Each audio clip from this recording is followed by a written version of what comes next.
আমরা অভ্যুত্থানের পর থেকেই দেখছি এবং গত কয়েক মাসে বিশেষভাবে এটা আরো নানাভাবেই এটা আরো তীব্র হয়েছে যে পতিত ফ্যাসিস্টরা, যাদের নেতারা একটা উল্লেখযোগ্য অংশ ভারতে পালিয়ে আছে এবং তারা এখানে একটা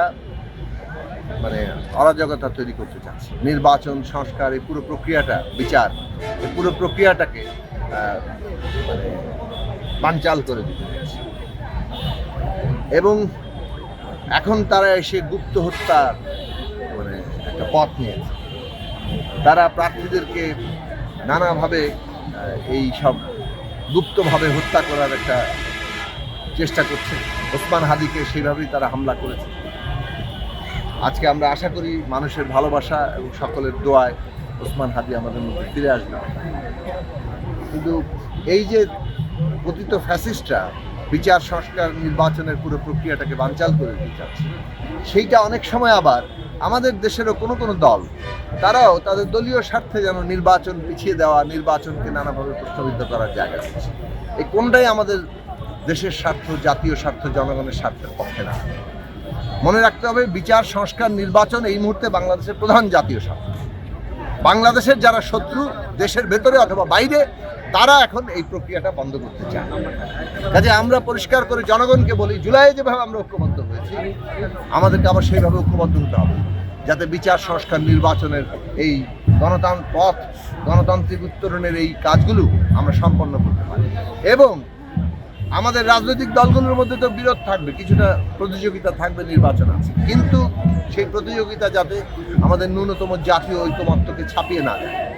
কারণ এই মুহূর্তে একটা গণতান্ত্রিক রাজনৈতিক ব্যবস্থা প্রতিষ্ঠা করার জন্য আমাদের ন্যূনতম জাতীয় ঐকমত্য দরকার। আমরা একটা প্রতিকূল পরিবেশে এই ব্যবস্থা নির্মাণ করতে যাচ্ছি। ব্যবস্থা নির্মাণ করার আগেই যদি এটাকে নস্যাৎ করার যে চেষ্টা তারা করছে সেটা তারা সফল হয়, তাহলে আমরা বিপর্যয়ের মুখে পড়ব। কাজে এই ক্ষেত্রে আমাদের ঐক্যবদ্ধভাবে গণতান্ত্রিক একটা রাজনৈতিক ব্যবস্থা নির্মাণ করতে হবে, যেটার মধ্য দিয়ে আমরা রাষ্ট্রের গণতান্ত্রিক রূপান্তর এবং নতুন রাজনৈতিক বন্দোবস্ত প্রতিষ্ঠা করতে পারব। এই জায়গাটাতে সকলের যে কর্তব্য, সেটা আমাদের পালন করা দরকার। এটার জন্য বাংলাদেশের শত্রু যারা এতদিন আমাদের এখানে ফ্যাসিবাদীদের পৃষ্ঠপোষকতা করেছে, ভারত সহ বিভিন্ন দেশ, তারা তো এটা চাইবেই বানচাল করবে। এখানে আওয়ামী লীগ, শেখ হাসিনা এবং তার যারা পারিষদরা আছে, যারা এই গণহত্যা চালিয়েছে আমাদের জনগণের, তারা তো চাইবে এটা বানচাল করে। তাহলে আমাদের ঐক্যবদ্ধভাবে এটা মোকাবেলা করতে হবে। এইটাই হচ্ছে বাংলাদেশে এখন জনগণের সামনে প্রধান কর্তব্য, আমাদের রাজনৈতিক দলগুলোর সামনে প্রধান কর্তব্য। কাজেই আমরা বলবো যে দলীয় প্রতিযোগিতা থাকবে, কিন্তু দলীয় স্বার্থকে বড় করে আমরা জাতীয় স্বার্থ যেন ক্ষুণ্ণ না করি। এবং আজকে 16ই ডিসেম্বর 1971 সালে আমাদের লক্ষ লক্ষ শহীদরা রক্ত দিয়ে রাষ্ট্র পত্তন করেছেন।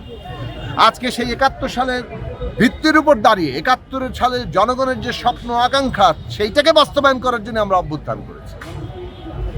কাজে 71 সালের বিপরীতে যারা 24কে দাঁড় করা দিতে চাচ্ছে, তারা তো বিপজ্জনক জায়গায় দাঁড়াচ্ছে। তারা তাদের একটা দলীয় মত যদি চাপিয়ে দিতে চায়, এটা তো শেখ হাসিনাগিরি হচ্ছে।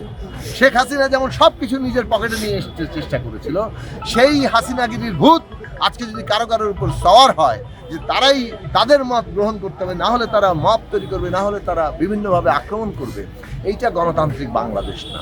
এবং আমরা বিশ্বাস রাখি বাংলাদেশের মানুষ এইরকম জবরদস্তি কোনোভাবে গ্রহণ করবে না। কাজেই আমাদের এখানে গণতন্ত্রের পথে হাঁটতে হবে এবং তার জন্য যে ন্যূনতম ঐকমত্য, সেটা আমাদের দরকার।